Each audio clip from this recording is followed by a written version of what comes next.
a lot of it is just putting in the not so glamorous work.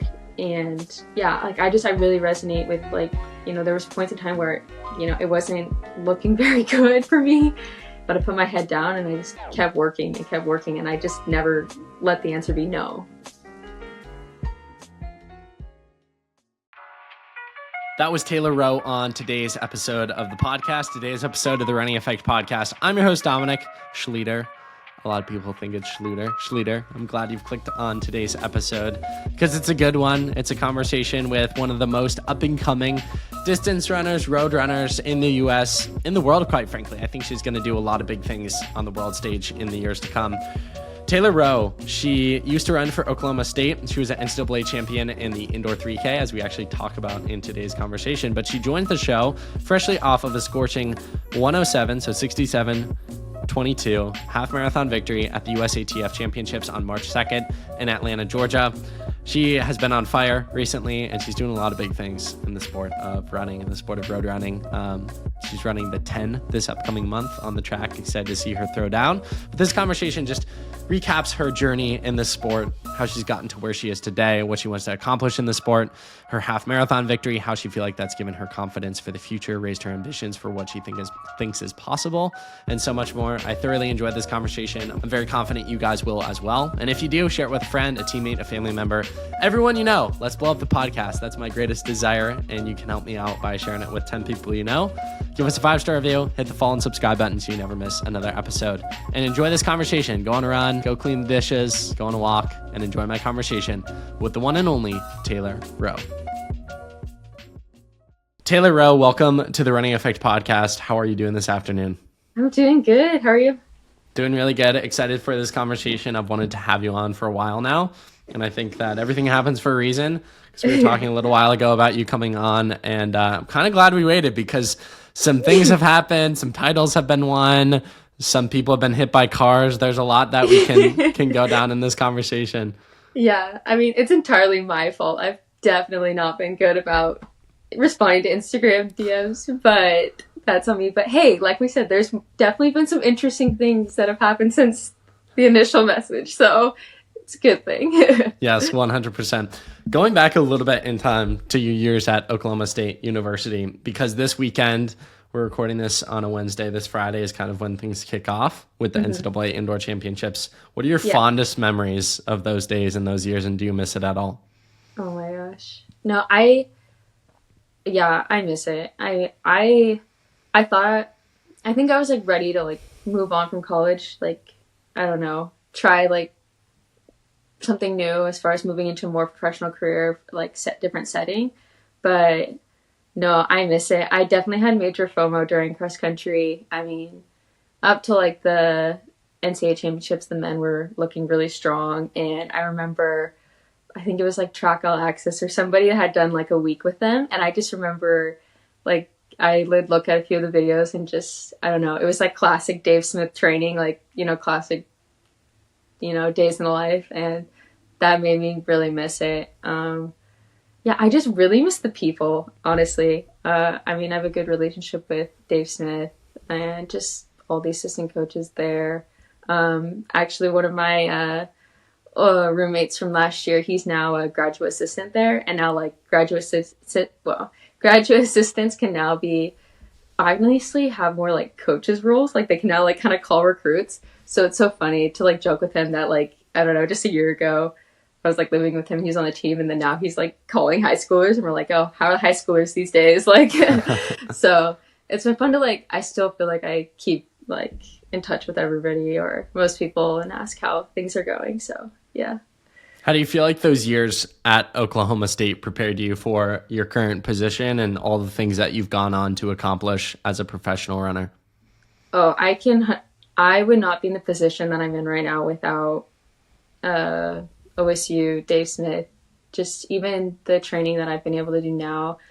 I didn't realize at the time how I was getting set up for like the next stage of my career. Cause I think in the NCAA, you can kind of, I don't know, same thing with like high schoolers now. It's like you kind of get greedy and like you want success now and you want things to happen for you quick. And like you can definitely rush things along. But I felt like my time at Oklahoma State that I mean, I didn't really realize it, but it was definitely setting me up for a later career. I mean, you could see it with other people. If you look at like Sinclair, you know, she's now killing it, and it's like she obviously did really well at OSU, but I mean, look at her now. It's Dave Smith has a really good way of just kind of progressing people along, and I'm just so grateful because I'm now like starting to reap some of the benefits of that. Like, and yeah, I just can't wait to keep building on that. Yeah. Speaking of the indoor championship specifically, what do you remember most about an NCAA indoor appearance from yourself? Oh, about indoors? Usually it was always fun because indoors you could still like make it with a team, like have a DMR.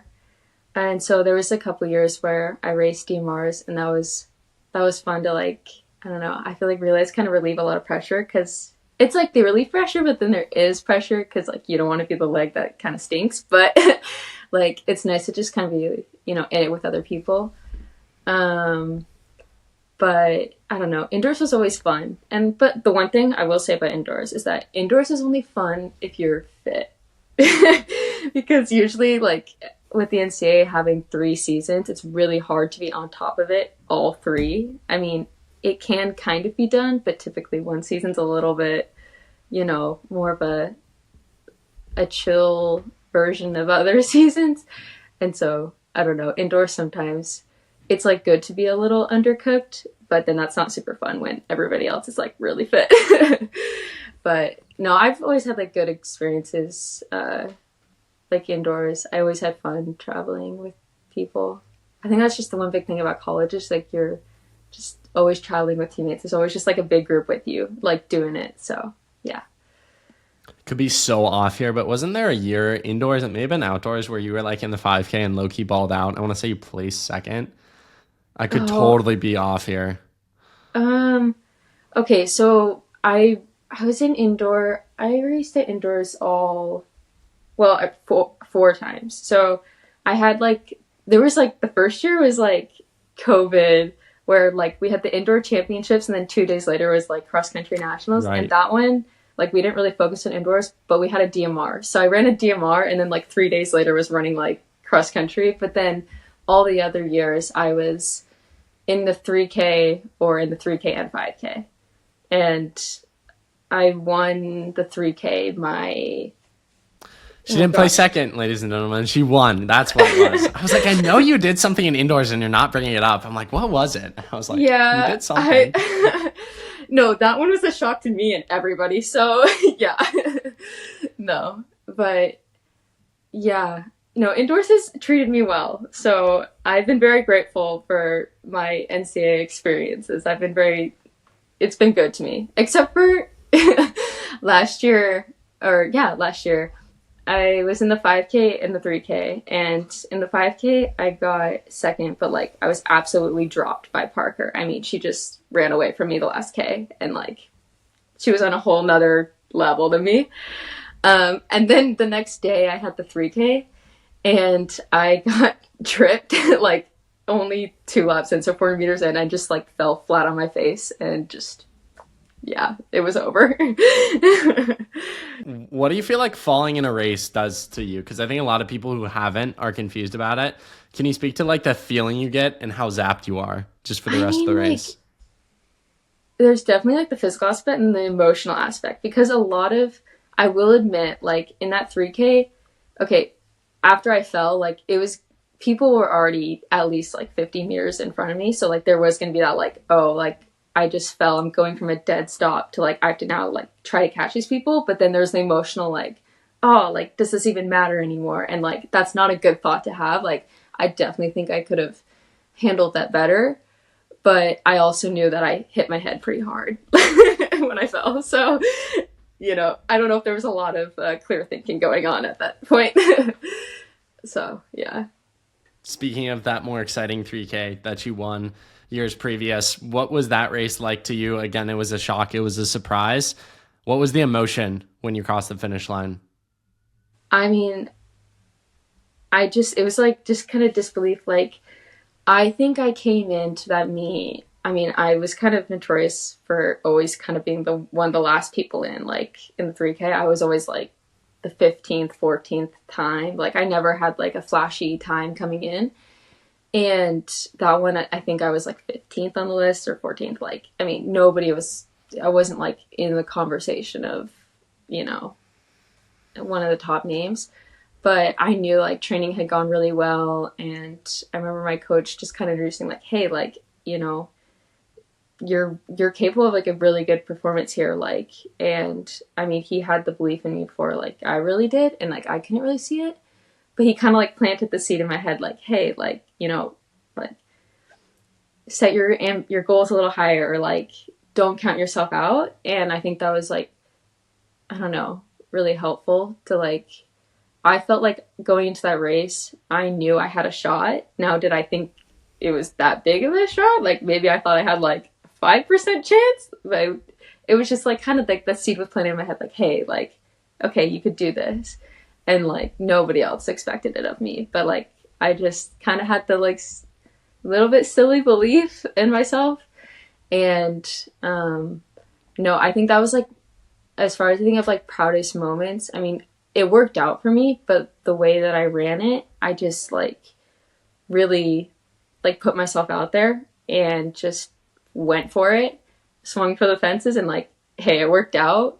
And like, it's funny is like, I feel like that's something I kind of, I carried with for like kind of the rest of my like NCAA championships experiences, where just like, I'd always be the one that was like, I was always in it or like willing to put myself in it. And like pretty much every other time it did not work out for me. One time it did, but like every other time it didn't necessarily work out in like that big, like, you know, flashy way that that first initial experience was. But I've always been proud of being somebody that like, I'm willing to put my nose in it, and like, I don't, not fearing people, just like allowing myself to just see what the race brings me on the day. So yeah.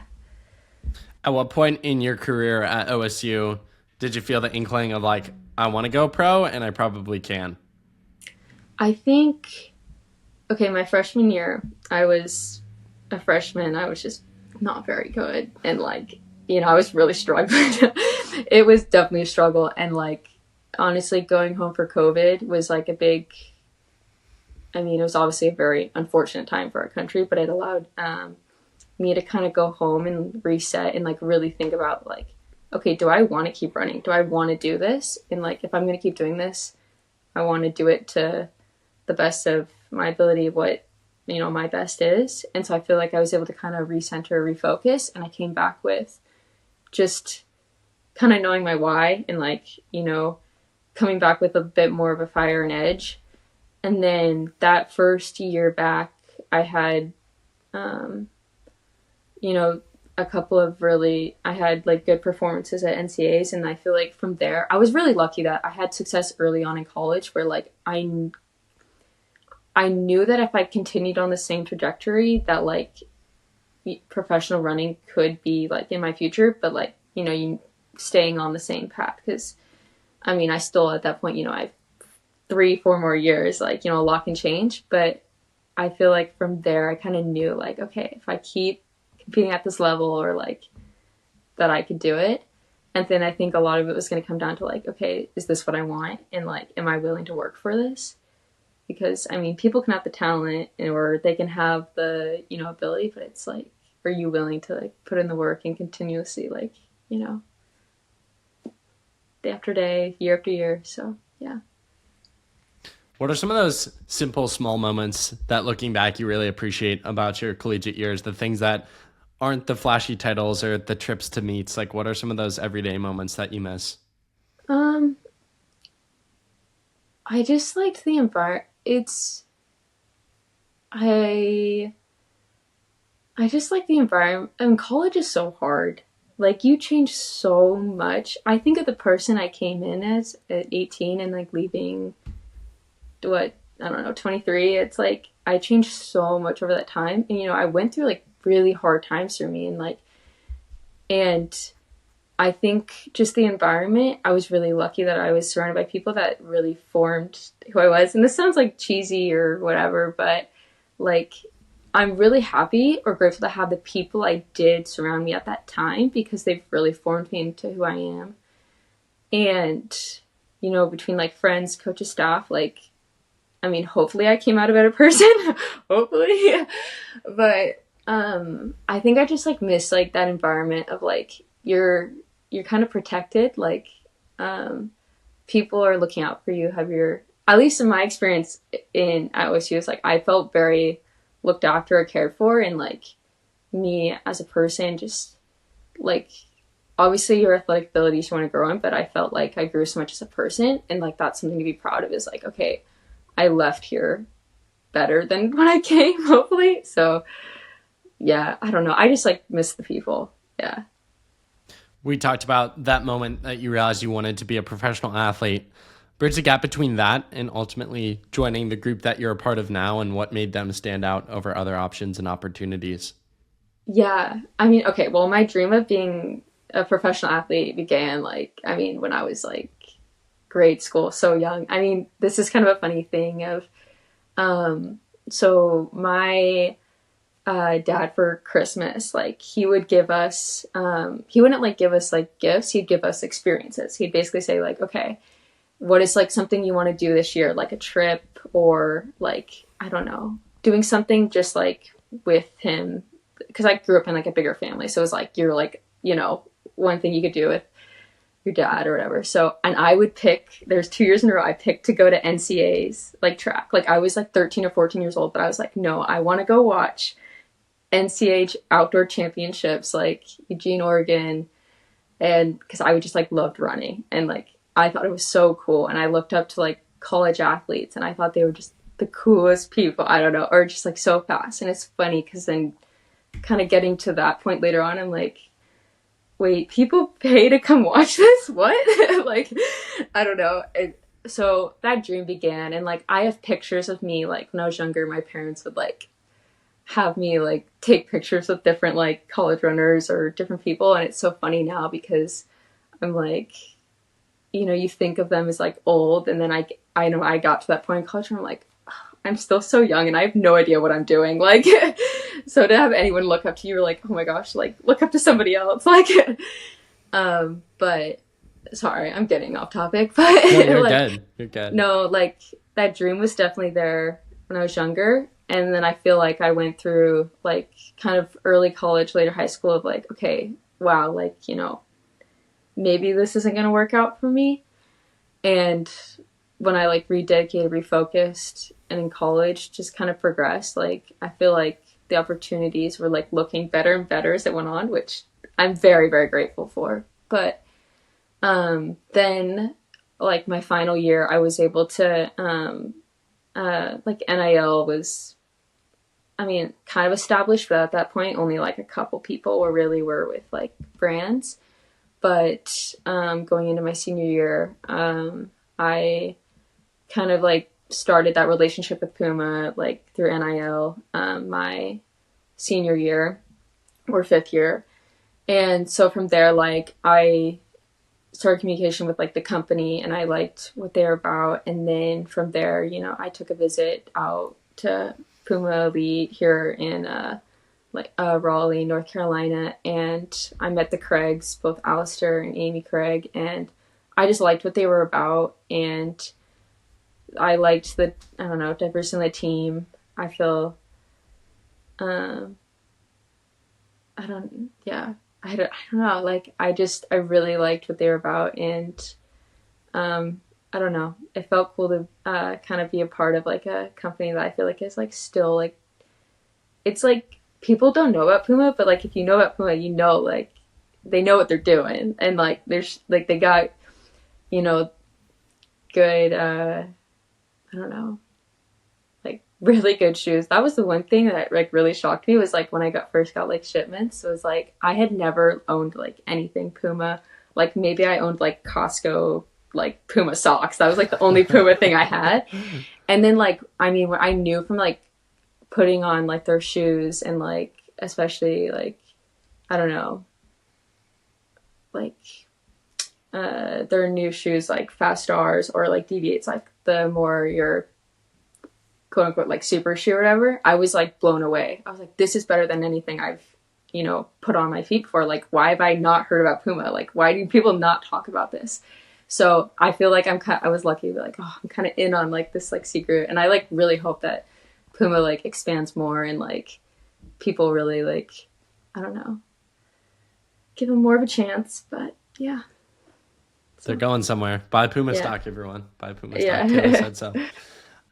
Let's go back real quickly before diving into those professional years and give some context to even how you made it to Oklahoma State and that relationship with your parent. Like, that was a cool story. So take me through that start in the sport of running, when you really started to care about the sport, and yeah, how you got started, your first impressions of it, and how that built up to your collegiate years. I know you won a state championship in high school, like some of those key moments. Yeah.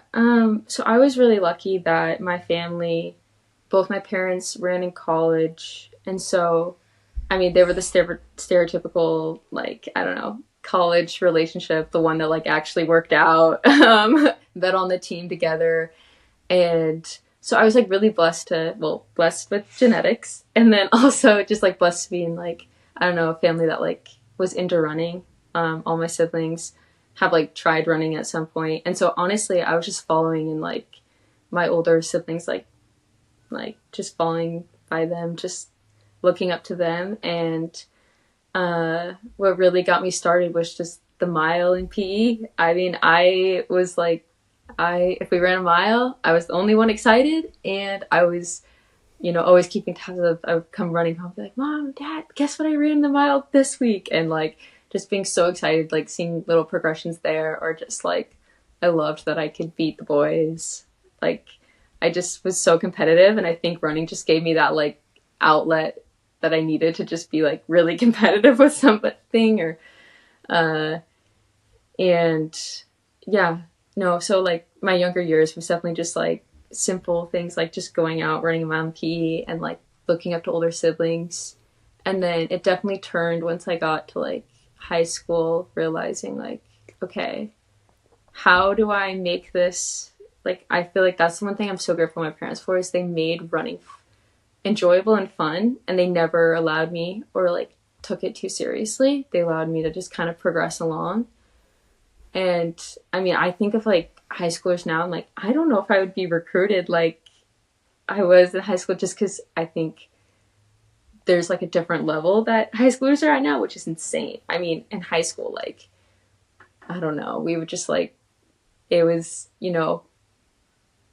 it was definitely not as serious. And that's something I'm really grateful for. And I think that allowed me to like, I don't know, try and find my like true love for it early, and I don't know, just not rush things along. Yeah. Fast forwarding to these professional years, what do you feel like have been some of the highlights and biggest lessons you've learned as kind of rookie-esque, maybe year two? Oh my gosh. I've learned that I do not know everything. I mean, I already knew that, but like I've learned that I just there's a lot of things that I do wrong, or just like always being willing to learn, and like being coachable and listening and not being stubborn. I don't think I was terrible before, but just like trying to keep an open mind, just like absorb things from everybody. I think that's when I always say like one nice thing, but there's so many nice things about being in a group, is that I feel like I can absorb from different lessons from different people, and just everyone brings something different to the table, and just trying to use the people around me to make me more, I guess, like complete, and understand like there's so much to be learned from other people and how they operate. Yeah, I do. Yeah, I don't know everything, and I just want to learn. Yeah. What's it been like being surrounded by such excellence, even from your coaches, and having someone like Amy, who was so good back in the day, to someone like Fiona, who's now experiencing her own levels of success within the sport? What has it been like being surrounded by excellence pretty constantly 24/7? Yeah, I mean, yeah, exactly as you said, constantly. I mean, everybody on this team, I mean, I'm roommates with Fiona, so I get to see her 24/7, just the day in, like day out, how she operates. And you take a lot, like you absorb what energy is around you. And I don't know, a fun thing about us is that so we live in like a little like I don't know, townhouse apartments, but like I live with a couple girls on my team. Fiona's one of them, and then right next door, like next door neighbors, is the guy house basically. So there's like 4 of them next door. So we're like all constantly just around each other. It just feels like one big house. And as far as like, yeah, there's like seeing people at practice, but then like also seeing them like every other second of the day, and just like learning from them. And yeah, no. I think a big highlight of your professional running career thus far came 10 days ago from recording this at the Half-Marathon Championships in Atlanta. Take me through that race. Take me through that day. Oh my gosh. Yeah. I mean, so I ran the Houston Half Marathon, which was now maybe over a month ago, and I thought from there it was a good day, not a great day, and the reason why I think I had some disappointment with Houston was I felt like it didn't align with where I felt like I was at in training. I felt like I'd made really big strides in training and like was ready for something big. And I felt like Houston, I kind of just missed the mark, and I wasn't happy with just how like I like handled the race. And I kind of just put it as like, well, I ran a half marathon, like on to track. This is the fun stuff, anyways, and just like put it behind me. But then I was talking with one of my teammates, Alex Mayer. Well, was my teammate at Oklahoma State too, and he said he was doing the U.S. half champs, and I wasn't supposed to do it. It wasn't on the plan, really, because I kind of said like, oh, I don't want to run another half marathon for like another couple of years or something. I was like, forget this half marathon stuff. Like, no, thank you. And he was talking about like, oh, this is a really good opportunity to make make a team and all this. And I kind of thought, I was like, okay, I have been doing half marathon training. I am in shape. And I kind of thought about it. And then I approached my coach about it. And I asked him if I could do it or if it was just like a good idea, if it like fit. And he was like, yeah, like if you're excited about it, like, let's do it. But like, you got to be on board and, excited about it. And I was like, yeah, like I want this because I want that opportunity. And I mean, he didn't want me to do it to like kind of avenge myself, like kind of try to like, not like make up for Houston because it wasn't a bad day. That wasn't a bad day, but just like, anyways, so decided to like shift and do the US half and kind of be all in on that. And just, oh my gosh, I don't know. That was definitely like a performance that like I knew I was fit or ready for something. I didn't really expect that or just how just everything played out. I've like said to the field, was like, I was really just like hoping, like crossing my fingers, like, can I just be top 3, please? Like, I just want to try to make a team. And I was like, this is going to be a big stretch for me, but like, I think I can do it. And so coming away with a win and then just, I don't know, I guess like the time, everything, like that wasn't really a focus for me, but that was just like another outcome of it. Like, I don't know, I was like really grateful for just like that experience, and I don't know, it was not expected. How does that performance build your belief and confidence in yourself in the coming weeks, months, and even years of what you're capable of?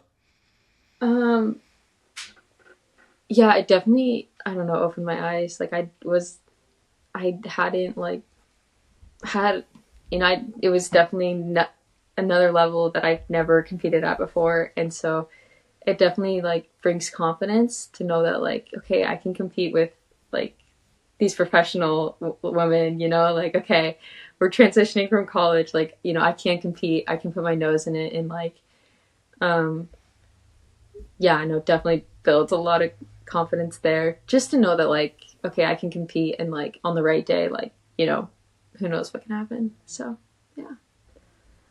Looking ahead to the coming months, what excites you the most on the calendar and what's your focus at right now? So the next thing up is the 10 Sound Running has out in California at the end of March. So that's like that's like the big focus. I mean, that was part of the reason why I was asked like, oh, does it make sense to run another half marathon like early March? Because the 10 was always like a big thing on the schedule. And it just has really worked out with like the timing and the spacing between that. I'm able to do both. So now I'm into like 10K training, which my coach tries to say it's like not too different, but I'm like, it is different. I'm like, it's definitely just a different intensity, and like, you know, I'm excited to like really learn the event. Just the same way I feel like my first go at a half marathon wasn't everything I hoped for. It was still like a positive experience, but like the second time around, I felt like ready and prepared for. Like I know that with the 10K that, you know, I need to learn, and it'll be good to just get one under my belt and like try to make it a good one. So yeah. You're obviously so young in your career and so successful already. What are things on your mind, dreams you have, things you want to accomplish in your professional career? I think sometimes it can be scary to kind of like speak out what your goals and like, I don't know, dreams are, but I think for me is like, you know, I really want to make teams represent our country on like a global stage. Like that's my big goal, and like obviously, you know, running fast times along the way, but that's the thing is like fast times, it's gonna change like what's fast. I mean, what's fast a year ago may not be fast, you know, right now, or like that's gonna change, and like continue to compete with where our sport's going. I mean, across the board, like we're seeing now that everyone's running faster, so it's just, you know, how can I level up? How can I just keep competing and being in the conversation, or try to make myself be in the conversation? And yeah, make teams, whether that be in like, you know, a short time or a long time away. It's like just trying to progress to that, and then and just level up like everybody else is. So yeah. I love it. Super exciting. For those who look up to you and all that you've accomplished, and like look up to your progression and probably put themselves in your shoes of like want to be a pro athlete one day, had those dreams at a young age, but Yeah. maybe don't see the results in the present day and look up to you in the ways that you've done it, what would be the advice and the things that you think athletes out there should implement on a daily basis to get to where you are?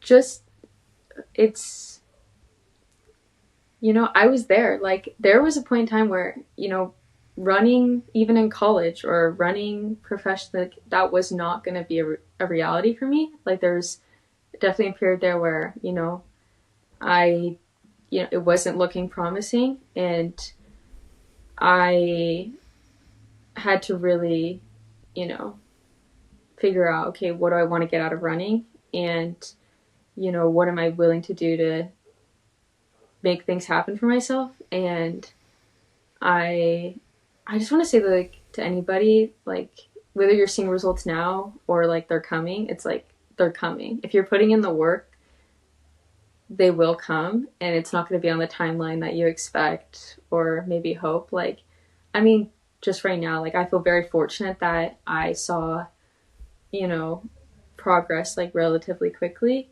but I also know that like it could have taken longer, and like, you know, being okay with that, you know, a lot of it is just putting in the not so glamorous work. And yeah, like I really resonate with like, you know, there was points in time where, you know, it wasn't looking very good for me, but I put my head down and I just kept working and kept working, and I just never let the answer be no. And yeah, no. So it's great advice right there. I Yeah. never let the answer be no. That's a quote right there, ladies and gentlemen. Wrapping this conversation up, Taylor, I would be doing the listeners a disservice if I didn't give you the floor to tell me about what happened last November. Ending on a not so light note, but kind of light note. Yeah. Okay, well, guys, like, he asked me interesting things about me, and I was like, well, I mean, I got hit by a car in November. Just dropped that one in there. No, so my first, so I raced in uniform at the US Olympic trials on the track, but like my first, I would say, race, like really with the team was in the fall. It was a road 5K. It was like the same weekend as the New York City marathon, but I just ran like the 5K as a part of that weekend. And I got up Sunday morning to go do my long run, and I was hit by a car in New York City. And again, I should not laugh at this because it was a very scary experience. I went to the hospital in an ambulance, and I mean, it really changed my perspective from there, that or just gave me, I don't know, a new perspective of running. Like, you know, there was a point where things could have turned out very, very different for me. I was very lucky in that I didn't have any immediate injuries or injuries that kind of came about later on from it. But it was definitely just a really scary experience to realize that, okay, I mean, I could have not been able to walk that day, or, you know, things could have been a lot worse for me. And so, I don't know, learn to appreciate running to be like, wow, I don't know, I really get to do this. And anyways, on a like lighter note, the amount of people that have said, oh, you should have looked both ways, and I'm like, guys, I looked both ways, and it turns out you can look both ways and cars will still hit you. So yeah, be careful, look left, right again, and then again. But no, yeah, I just am so grateful that for how things have turned, that, you know, it could have been a lot worse that day. And I learned to give road races another shot, that, you know, it's okay. I can have better experiences with road races after that.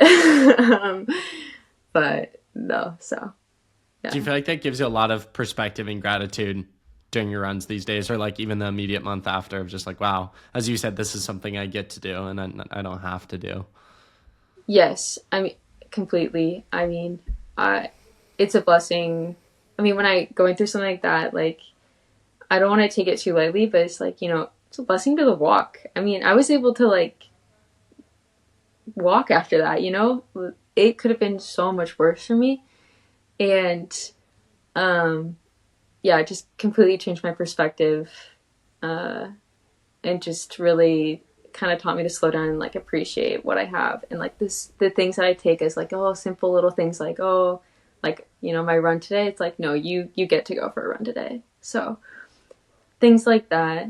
And yeah, I'm also thankful, this is random, but thankful to the Uber driver who drove me a mile from the hospital to the hotel, and did not question why I was exiting the ambulance entrance. He just took me there in peace. But yeah.